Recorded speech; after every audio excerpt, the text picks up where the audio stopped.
Hello there YouTube, Devin here again, and today I have my final Swedish mess kit review for you. This one's going to be on Old Reliable for me, which would be the steel one to the left, which is like the Gen 1, before they went for cost saving and weight saving measures over to the aluminum one, which you see here on the right, which was done in a previous video. We'll get started as usual. You've seen this if you've seen the other videos, with the shit that it comes with right here in the middle. You have the plastic cup. Now this plastic cup is designed to fit inside the mess kit, and not make a lot of noise and not rattle around, which is very thoughtful, I thought, because it's actually a pretty decent cup. Bottle for holding the alcohol for the alcohol stove. This is an unused one, because I have like 5 or 6 of these, and this one is just one that I grabbed first. This is the alcohol stove that I use the most. As you can see, it has some corrosion on it and some other stuff. You just fill this up with alcohol and you go and you light it, and it burns. When it's daylight out, when there's like direct sunlight on it, it's very hard to see the flame actually if you're using the right type of alcohol. So just be careful you don't burn yourself. But during the nighttime you can see it. It's a very kind of opaque blue color. But these are brass and they're very nice. Very nice to use for camping because they're watertight and they work quite well. They run pretty efficiently. And this is the actual stove itself. It has the 2 folding arms on the inside that overlap that you can then set your mess kit in to either use the pot, or it has the cutout for the pan, and it stores around the mess kit for ease of use and everything like that. Just a piece of aluminum here is all that this is, with the 2 steel arms in it. But we'll get into what you guys want to see here about the mess kits. Now this is the one that I use the most when I go camping. This is the mess kit I use. I actually have like about 20-ish mess kits. This is the one that I use. I always pick this one because this one's the easiest to clean, it's the easiest to maintain, it's the most ergonomic, and I know it's not going to break or ever fail me because it's so overbuilt. But right off the back, we'll do a visual comparison of these. First off, as you can tell, you might not be so apparent, but the aluminum one here on the right is ever so slightly bigger than the steel one here on the left. And just to do the comparison here, we'll tip this one down. There's the magnet, proving that it's steel. Now we'll do that with the aluminum one. Now the magnet will stick to the handle and stuff like that. Maybe if I don't shake it around too much. This is a pretty weak magnet. As you can see, it'll stick to the handle and stuff because the handle's steel. But if I tip it down like this, try to stick it to the main body, it doesn't because it's aluminum. So just so you can prove that that one's a steel one. Now, as you can tell, another good way to tell the steel ones from the aluminum ones is the steel ones are all kind of this gray-green color, whereas the aluminum ones are this more kind of which you would picture olive drab green. It's a very dark olive drab, but it's a brighter green than this one.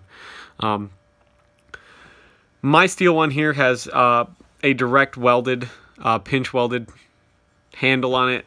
My aluminum one here has 5 rivets. The aluminum one has square anchor points for the handle.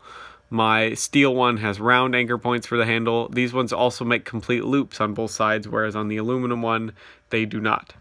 And the aluminum one is much lighter. It's 4 times lighter than the steel one. But that's one of the reasons why they went to aluminum, is because it works just as well as steel. It's not quite as durable, but it's a lot cheaper to manufacture and it's a lot lighter to use. So if you're a soldier who doesn't care about the shit he's issued, aluminum is probably the way to go, because you can beat the piss out of it and it's a lot cheaper for the government to replace than one of the steel ones. The step on the frying pan, or the lid, on the aluminum one is much more pronounced than on the steel one, as you can tell here in the camera. The aluminum one, they both have raw edges. The aluminum and the steel one do. The aluminum one is much sharper, because aluminum is much more prone to dinging or denting, which creates kind of sharp, jagged edges. But other than that, now we'll take a look at the inside of them. Some comparisons here. We'll take a look at the lids first of all. All right. here's the steel lid. Here's the handle. This is all the farther the handle folds down on the steel one, which is okay. It works. I wish it went flat, but this is fine. I'm not going to ruffle too many feathers over about it. I did wish it would go completely flat though, but this design is okay, and it actually works because it's at a very ergonomic angle to keep it away from the heat, so you don't burn yourself if you grab this. But if you are worried about burning yourself, they do have these hooks that you can put a stick through, or use a fork or something like that, so you can not burn yourself. As you can see, I keep this one very clean, despite how old this steel one is, in a very nice shape. If I squeeze it, not a lot of flex there, and I have to try really, really hard. The aluminum one, on the other hand, is very, very light. The handle does fold flat, as you can see. It is a much brighter white because this one is a lot newer. You can see the rivets from the handle on the inside there, which are a bitch to clean around because of all those little edges, hard edges. Now, if I squeeze this one with minimal effort, this one squeezes pretty easy. We'll get the lids out of the way now, and as you can see, we're on to the main pots here, as I like to call them. The aluminum one has 2 ridges in it. The steel one only has 1 reinforcement ridges. The anchor point on the aluminum one is much thicker steel than on the steel one, which is surprising because usually everything on the steel one is much more overbuilt. But the anchor point on the aluminum one is much sturdier. I'm guessing they might have had problems with these breaking off, so they went to a much heavier rivet and well, this one isn't riveted, it's welded. But these ones, they went to a very heavy rivet and a thicker piece of steel over these because I'm guessing these anchor points broke off. From the side here, you can see these are riveted. This one is welded. They have the same handle though, pretty much same exact thickness of wire and everything like that. Same exact stacking hook. Not much of a change there. Inside the pot, you can see some of the pinch welds on the steel one, as you can see them there. And on the aluminum one, you can see the welds, the rivet holes, sorry. But as you can see, the aluminum one is ever so slightly bigger than the steel one. But overall, I'm going to pick the steel one every time because the steel one is just much more durable. It's much more ergonomic. It's much more nice to use. So it's going to last forever. It's made out of very, very good Swedish steel. The edges on it I have bumped around. They don't ding as much.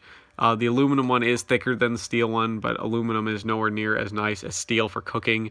Steel heats way more uniformly than aluminum does, but aluminum does cool faster.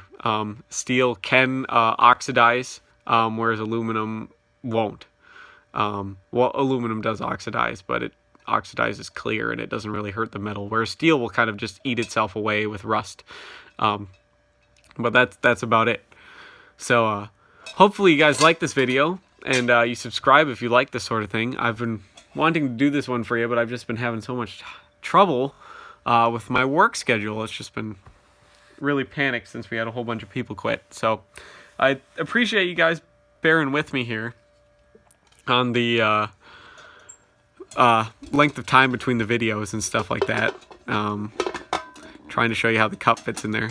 See how the cup fits in there? It is perfectly matched to the canteen, to the mess kit actually, which is really nice because a lot of people don't seem to know that about these. So if you can get one of these cups with it, I would highly recommend you get one of these cups with your mess kit. You can find these on eBay. You can find all of these on eBay, actually, if you are looking for Swedish mess kits.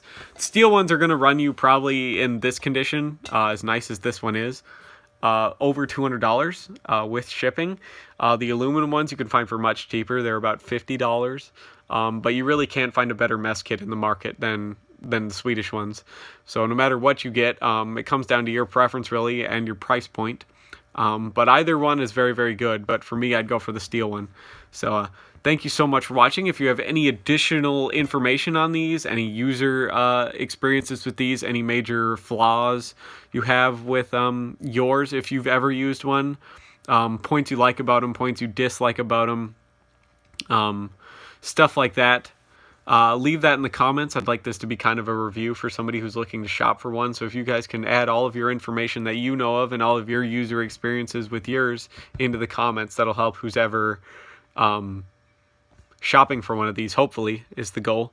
So thank you so much for watching, and if you have any comments, questions, concerns, additional information, suggestions for future videos, please feel free to leave those in the comments, and I do my best to answer all of the ones that pertain to the channel or to this video.